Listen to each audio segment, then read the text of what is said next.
ଶିକ୍ଷାଗତ ଯୋଗ୍ୟତା ଥିଲେ ଯେ ମଣିଷ ବଡ଼ ହୋଇପାରିବ ତାହା ଏକ ଭୁଲ କଥା। ଆଦୌ ସ୍କୁଲ ମାଡ଼ି ନଥିବା ଅନେକ ଲୋକ ଅଛନ୍ତି।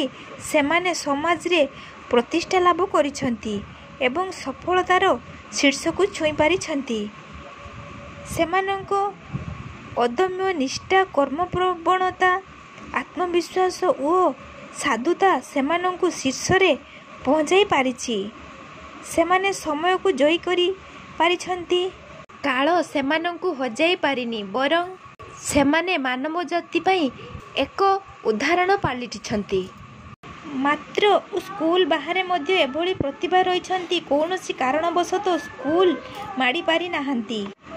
ମାତ୍ର ପରବର୍ତ୍ତୀ ଜୀବନରେ ସେମାନଙ୍କର ଆତ୍ମଚେଷ୍ଟା ବଳରେ ଏକ ଆତ୍ମବିଶ୍ୱାସକୁ ସାଥୀ କରି ସେମାନେ ସଫଳତାର ପାହାଚ ଚଢ଼ି ଶିଖର ଦେଶରେ ପହଞ୍ଚିଛନ୍ତି। ସେମାନଙ୍କ ପାଖରେ ଅଜାଡ଼ି ହୋଇ ପଡ଼ିଛି ଅର୍ଥ ଓ ସମ୍ମାନ। ସେମାନେ କେବଳ ରାଜ୍ୟରେ ସୀମିତ ହୋଇ ରହି ନାହାନ୍ତି, ଦେଶ ବିଦେଶ ତଥା ଆନ୍ତର୍ଜାତିକ ସ୍ତରକୁ ଉନ୍ନୀତ ହୋଇଛି ତାଙ୍କର ପ୍ରତିଭା। ଆମ ଦେଶ ସେମାନଙ୍କୁ ନେଇ ଗର୍ବ କରିଛି। ସେମାନେ ଆମର ଗୌରବ ବୋଲି ସେମାନଙ୍କୁ ସରକାରୀ ସ୍ତରରେ ସ୍ୱୀକୃତି ପ୍ରଦାନ କରାଯାଇଛି। ଏଣୁ ଶିକ୍ଷା ଯେ ଉନ୍ନତିର ମାପକାଠି ଏହା ଭାବିବା ଭୁଲ।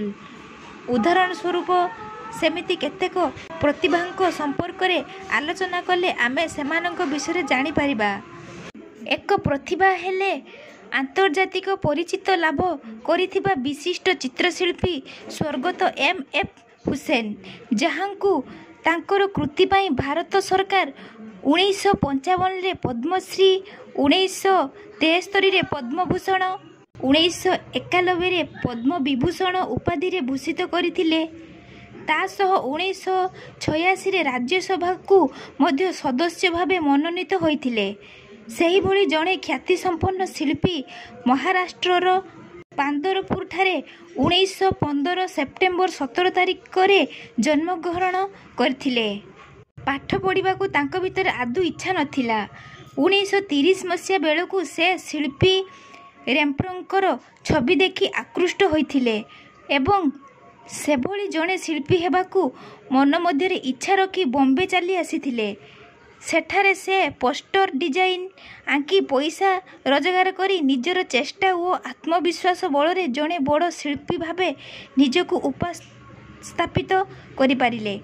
1932 ମସିହାରେ ତାଙ୍କ ଚିତ୍ର ମାତ୍ର 10 ଟଙ୍କାରେ ବିକ୍ରି କରିଥିଲେ। ସେ ପୁଣି 1982 ମସିହା ବେଳକୁ ତାଙ୍କ ମଦର ଟେରେସା ଚିତ୍ରକୁ 5 ଲକ୍ଷ ଟଙ୍କାରେ ବିକ୍ରୟ କଲେ। ପରେ ପରେ ଲକ୍ଷ ଲକ୍ଷ ଟଙ୍କାରେ ତାଙ୍କ ଚିତ୍ର ବିକ୍ରି ହୋଇଥିଲା। କେବଳ ସେତକ ନୁହେଁ, ସେ 4ଟି ଚଳଚ୍ଚିତ୍ର ନିର୍ମାଣ ମଧ୍ୟ କରିଥିଲେ। ତାଙ୍କ ଚର୍ଚ୍ଚିତ ଚଳଚ୍ଚିତ୍ର ହେଲା ଗଜଗାମିନୀ। ଏହା ସେତେବେଳର ସ୍ୱପ୍ନସୁନ୍ଦରୀ ମାଧୁରୀଙ୍କୁ ନେଇ ନିର୍ମାଣ କରିଥିଲେ। ପାଠ ନ ପଢ଼ି ମଧ୍ୟ ନିଜର ସୃଜନଶୀଳ ପ୍ରତିଭା ପାଇଁ ତାଙ୍କ ପାଖରେ ଅର୍ଥ ସମ୍ମାନ ଅଜାଡ଼ି ହୋଇ ପଡ଼ିଥିଲା। ମାତ୍ର ଏସବୁକୁ ତୁଚ୍ଛ କରି ସେ ପୁଣି ଫେରି ଯାଇଥିଲେ 2011 ମସିହା ଜୁନ 9 ତାରିଖରେ ଈଶ୍ୱରଙ୍କ ନିକଟକୁ।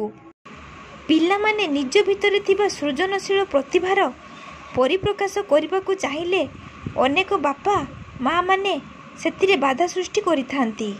ପାଠ ନ ପଢ଼ି ପିଲାଟି ନଷ୍ଟ ହୋଇଗଲା ବୋଲି ଭାବନ୍ତି। ମାତ୍ର ସେହି ସୃଜନ କ୍ରିୟା ପାଇଁ ପିଲାଟି ପରବର୍ତ୍ତୀ ଜୀବନରେ ଉନ୍ନତିର ଚରମ ସୋପାନରେ ପହଞ୍ଚିଥାଏ ଓ ଅନେକ ସୁନାମ ଆଣିଥାଏ। ଏହି ସୃଜନ କ୍ରିୟା ମଧ୍ୟରେ ଚିତ୍ରକଳା, ସଙ୍ଗୀତ କଳା, କବିତା ଓ ଗଳ୍ପ ରଚନା, ନାଟକ ଅଭିନୟ, କ୍ରୀଡ଼ା, ନୃତ୍ୟ ପ୍ରଭୃତି ଅନ୍ତର୍ଗତ। ଶିକ୍ଷାରେ ମଧ୍ୟ ଏସବୁର ପ୍ରୟୋଗ କରାଗଲାଣି। ପ୍ରାଥମିକ ଅବସ୍ଥାରୁ ଏସବୁ ଦିଗରେ ପିଲାଙ୍କୁ ପ୍ରୋତ୍ସାହିତ କରାଯାଉଛି।